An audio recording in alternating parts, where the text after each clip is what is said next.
Pamimigay ng PhilHealth card sa mga mahihirap ang isa sa mga proyekto ng administrasyon ni Pinoy para tugunan ang problema sa pambansang kalusugan. Pero may mga nagsasabing short-term solution lang daw ito. Sulyapan natin ang estado ng kalusugan ng ating bayan sa unang taon ng pamahalaang Aquino sa isyung binantayan ni Dano Tingkungko. Maputik at malubak. Ito ang daang sumalubong sa akin pagbisita ko sa Presentasyon, Camarines Sur. Ang itinuturing na isa sa mga pinakamahirap na bayan sa Bicol ayon sa National Statistical Coordination Board. Sa pagsasaka at pangingisda umaasa mga taga rito.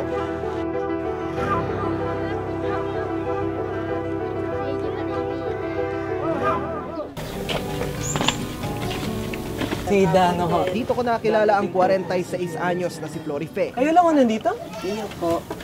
Nang mga oras na yon, nasa bundok daw at naggagapas ng palay ang kanyang asawa. Presko ho ng bahay ninyo na yan. Walang kaan mo. Ay, ang ganda naman. Payak ang pamumuhay ng pamilya ni Florife.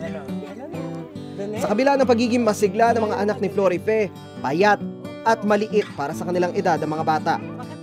Swerte na raw kasi kung makakain sila ng 2 beses sa isang araw. Pilit nilang pinagkakasya sa 8 miyembro ng pamilya ang 150 pisong kinikita ng kanilang padre de pamilya kada buwan.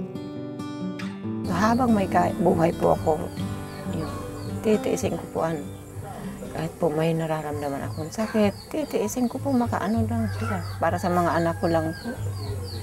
Dahil wala pong magkakagustong magurang na magkasakit, mamatayan ka ng anak. 4 na taon na rin daw ang nakakaraan, 2 sa 8 anak ni Florife namatay sa gutom. Ano mong ginagamit nila pantiktik? Yung minsan po yung kahoy, bato. Ito ha? Oo. Halimbawa, ito. Oo, ginapukpok nila yan. Tiktikin ko to. Oo. Minsan may ito ho. malambot. Oo. So ito, Ginatiktik. pag ginanyan ko na, naguguho na po nila yan.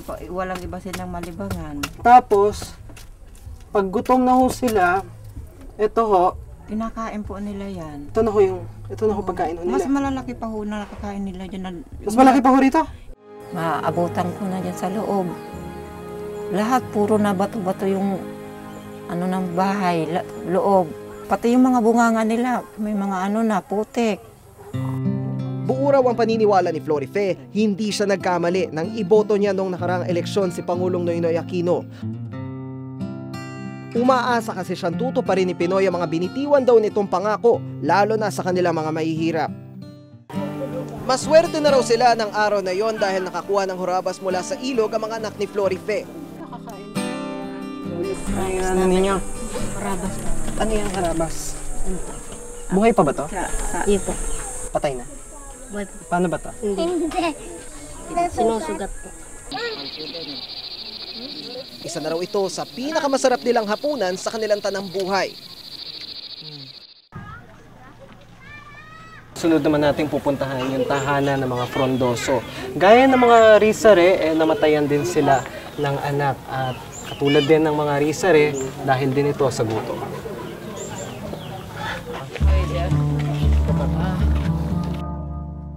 Bit-bit pa ni Maricel ang kanyang bagong silang na sanggol ng kamay magkita. Agad kong napansin na naninilaw ang mata at namumutla ang labi nito. Ba't ganyan yung labi niya? Iwan ko po. Ang putla ng labi niyo. Tapos ang dami niyang galis. Ano yung binibili mo sa tindahan po? Trimble po sana yung wala kasi po kung pambili ng gatas nito. Ay na notebook sa Creamer? Iyo po. Pangkape? Ang asawa naman ni Maricel na si Nilo ni Singkon Duling, wala naman daw na iuwi mula sa kanyang pagsasaka. Hindi kami nakain. Kung kailan kami makakuha ng pagkain, doon kami kakain. Pag wala kayo nakuha ang pagkain, ano yung ginagawa mo ninyo? Iinom na lang ng tubig. Namatayan na rin daw ng 2 anak ang mag-asawang Maricel at Nilo. Yung ibong kasi dito nahuli ko, iniwang ko dito, pinaglalaruan nila. Ang ginawa naman ng isang anak ko, inihaw, pakaihaw, hilaw naman, dudugo pa. Kinain itong 2 na to. Siguro, gutom na sila eh. Gano'ng kalaking pag-asa? May buhay na, may pag-asa. Doon na lang kami kumakapit. 2 lamang ang pamilya ni Florife at Maricel na dumaranas ng matinding gutom sa presentasyon. Ayon sa Municipal Social Services ng nasabing bayan, tinatayang 10% o 2,000 mamamayan sa presentasyon ang nananatili pa ring nagugutom. Habang sa talaan naman ng Department of Health o DOH, may 7,600 katao sa bayan ding ito ang malnourished, pinakamataas na bilang ng kaso ng malnutrisyon sa bansa. Ang nagpapalala pa sa sitwasyon, kulang din daw sa atensyong medikal ang mga taga rito. Ang kaisa-isa sanang ospital sa bayan hindi pa rin tapos hanggang ngayon at ginawa munang pansamantalang opisina ng kapulisan. Ang takbuhan tuloy ng mga taga rito ang nag-iisang health center sa kanilang bayan. Taong 2005 nang pumanaw ang 2 anak ni Maria dahil sa anemia o kakulangan sa iron. Habang tumatagal, lumalala yung ano niya, kamupotla.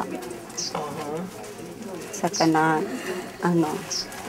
pumapayat ho siya. Pumapayat. Wala naman ho kami pambili ng gamot. Para madala namin sa wala po din po kami pera. Ngayon naman nag-aalala siya dahil namumutla naman ang kanyang bunso. Namumutla na naman ho. Namumutla na naman. Bakit ito namumutla? Kumakain ba ito ng ayos?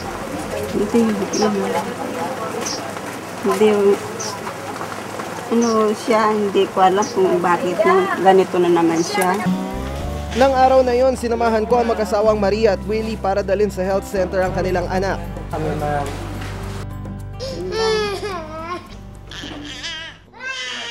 11.2. Mrs. aram mo ang kilo niya, 11.2 lang sa edad na 3 taon. Tapos sa child's growth standard, nasa 3rd degree malnourished siya. Gusto ko lang mapagamot siya, anak ko po. Ngunit maging ang kanilang health center, umaaray na rin.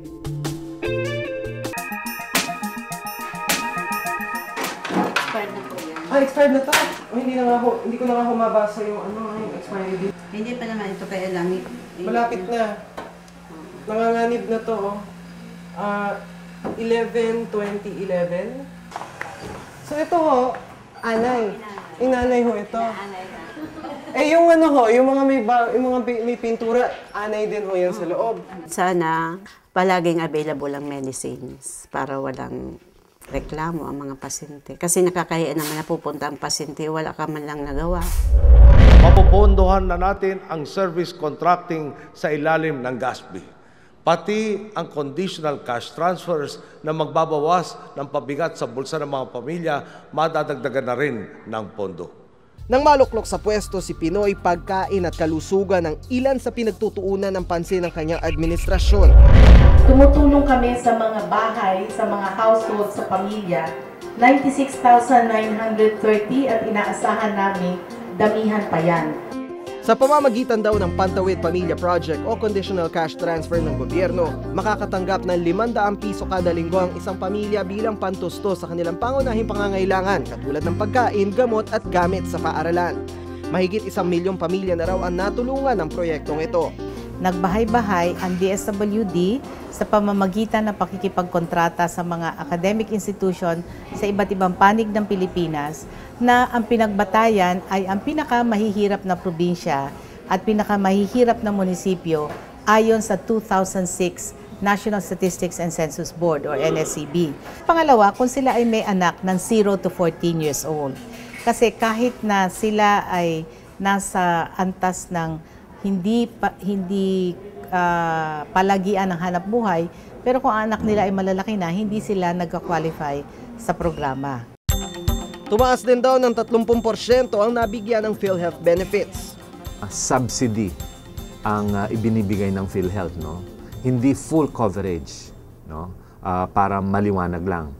Ang benefisyong makukuha, una-una, kapag pumasok ka sa na-confine ka, 24 hours at mahigit pa, una-una, yung bayad mo sa kwarto.